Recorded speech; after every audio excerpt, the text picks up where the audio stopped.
ನಮಸ್ತೆ ವೀಕ್ಷಕರೇ, ಈಗಷ್ಟೇ ಸಿಗ್ತಾ ಇರೋ ಅಪ್ಡೇಟ್ ಏನಪ್ಪಾ ಅಂತಂದ್ರೆ ಹಳದಿ ಲೋಹದ ಅಬ್ಬರಕ್ಕೆ ಮಾರ್ಕೆಟ್ ನಡುಗಿ ಹೋಗಿದೆ. ನಿನ್ನೆವರೆಗೂ ಒಂದು ಬೆಲೆ ಇತ್ತು, ಇವತ್ ನೋಡಿದ್ರೆ ಆಕಾಶಕ್ಕೆ ಏರಿದೆ ಬಂಗಾರದ ಬೆಲೆ. ಚಿನ್ನದ ಅಂಗಡಿಯ ಮುಂದೆ ನಿಂತಿರೋ ಗ್ರಾಹಕರ ಮುಖದಲ್ಲಿ ಈಗ ಆತಂಕದ ಛಾಯೆ ಮೂಡಿ ಬಂದಿದೆ.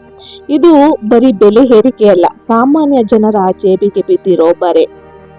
ಚಿನ್ನದ ಬೆಲೆಗೆ ಲಗಾಮೇ ಇಲ್ವಾ? ಸಾಮಾನ್ಯ ಜನರ ಕನಸಿಗೆ ತಣ್ಣೀರ? ಇವತ್ತು ಕೊಳ್ಳೋಕೋದ್ರೆ ಶಾಕ್ ಗ್ಯಾರಂಟಿನಾ? ಬಂಗಾರದ ಹಿಂದೆ ನಡೆಯುತ್ತಿರುವ ಅಂತಾರಾಷ್ಟ್ರೀಯ ಸಂಚೇನು? ಲಕ್ಷ ಗಡಿ ದಾಟುತ್ತಾ ಚಿನ್ನದ ಬೆಲೆ? ಎಕ್ಸ್ಪೋರ್ಟ್ ಹೇಳೋದೇನು?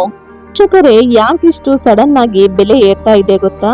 ಇದರ ಹಿಂದೆ ಇರೋದು ಬರೀ ಯುದ್ಧ ಅಲ್ಲ, ಒಂದು ದೊಡ್ಡ ಆರ್ಥಿಕ ಚದುರಂಗದಾಟ. ಒಂದು ಕಡೆ ಇರಾನ್ ಇಸ್ರೇಲ್ ಕಿರಿಕು, ಜಗತ್ತಿನ ದೊಡ್ಡಣ್ಣ ಅಮೆರಿಕ ಸೈಲೆಂಟ್ ಆಗಿದ್ರು, ಯುದ್ಧದ ಕಾರ್ಮೋಡ ಮಾತ್ರ ಬಿಟ್ಟಿಲ್ಲ. ಬಂಗಾರದ ಬೆಲೆಯನ್ನ ಸುಡ್ತಾ ಇದೆ.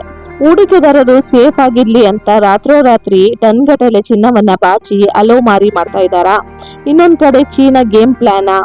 ಹೌದು, ಡ್ರ್ಯಾಗನ್ ರಾಷ್ಟ್ರಗಳು ಈಗ ಬೇಕಂತಲೇ ಚಿನ್ನವನ್ನ ಸಂಗ್ರಹಿಸಿ ಮಾರ್ಕೆಟ್ ನಲ್ಲಿ ಕೃತಕ ಅಭಾವವನ್ನು ಸೃಷ್ಟಿಸ್ತವೆ ಅನ್ನೋ ಅನುಮಾನ ಕಾಡ್ತಾ ಇದೆ. ಸಪ್ಲೈ ಕಡಿಮೆ ಆಯ್ತು ಅಂತಂದ್ರೆ ರೇಟ್ ಜಾಸ್ತಿ ಆಗೋದು ಯಾರ ಕೈಯಿಂದನೂ ತಡೆಯೋಕ್ಕಾಗಲ್ಲ. ಇಷ್ಟೇ ಅಲ್ಲ, ನೀವು ಇವತ್ತು ಚಿನ್ನ ತಗೊಂಡಿಲ್ಲ ಅಂದ್ರೆ ನಾಳೆ ಇನ್ನೂ 1,000 ಜಾಸ್ತಿ ಆಗ್ಬೋದೇ ಏನೋ.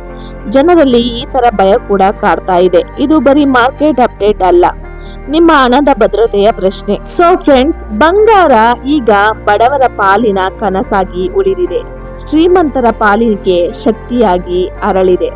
ನೀವು ಈ ಏರಿಕೆ ಬಗ್ಗೆ ಏನಂತೀರಾ?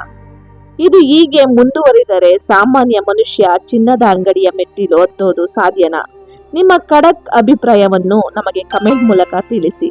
ಸತ್ಯದ ಪರ ಸುದ್ದಿಯ ಅಲೆ, ನಿಮ್ಮ ನೆಚ್ಚಿನ ಚಾನಲ್ ಬಡೆತವ ಇದೇ ಸಮಾಚಾರ ನೋಡ್ತಾ ಇರಿ. ಧನ್ಯವಾದಗಳು.